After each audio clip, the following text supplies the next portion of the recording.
She pulls into the church parking lot and just sits. Hands on the steering wheel.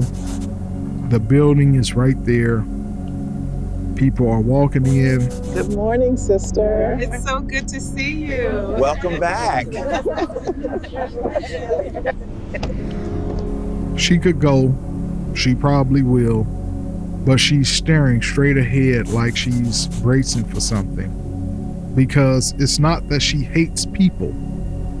It's that she's tired of being known as fine.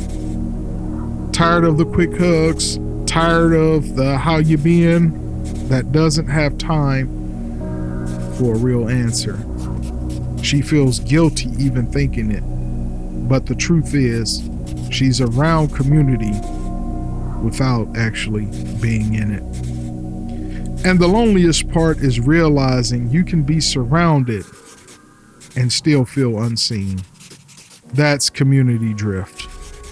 It's not sudden isolation, it's slow disconnection. Today we're naming it, and we're building a way back to real belonging.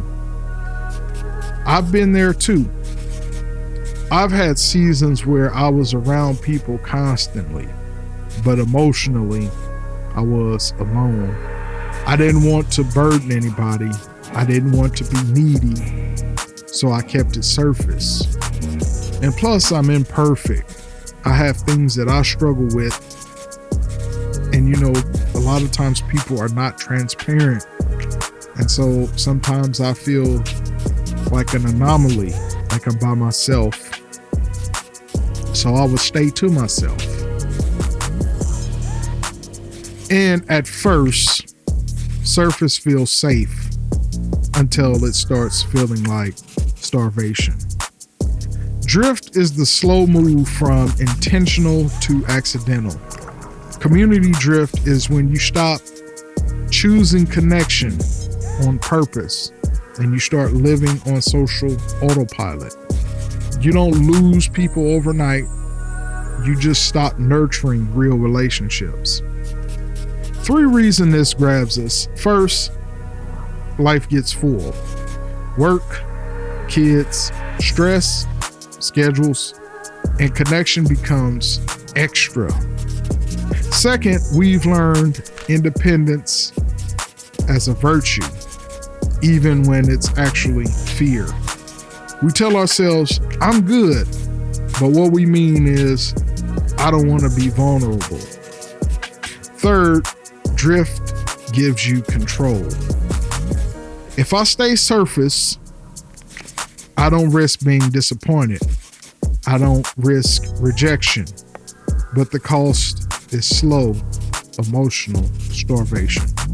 Default mode community drift looks like you're always busy. You scroll instead of reaching out. You show up physically but stay guarded. You assume connection will just happen, but you're not making space for it. Spiritually, you start trying to carry everything alone, and you call it maturity. The cost, community drift, steals strength. Because isolation doesn't just make you lonely, it makes you vulnerable. Your anxiety gets louder. Temptation gets quieter because nobody's close enough to ask questions, and your faith becomes private in the worst way, unsupported. Healing looks like choosing people again, not performing, not networking, not building community, choosing 1 or 2 real relationships where you can be honest, because God didn't design you to heal alone. This week, do one small reconnecting move. Send one honest text to someone safe. Hey, I've been kind of disconnected lately. Can we talk? Can we get together this week? Then choose one consistent place to belong, not just the 10. It could be a small group, a serving team, a weekly call. Consistency is how trust forms. Also, practice one moment of vulnerability, not the whole story, just a real sentence. I've been overwhelmed. I've been lonely. I've been struggling spiritually. And if you don't have people yet, start with one step. Show up twice. Most people quit after once because it feels awkward. Belonging usually forms after repetition. If you've been drifting from community, don't shame yourself, but don't normalize it either. Default is isolation with a busy schedule. Design is belonging on purpose. And you don't have to build a crowd.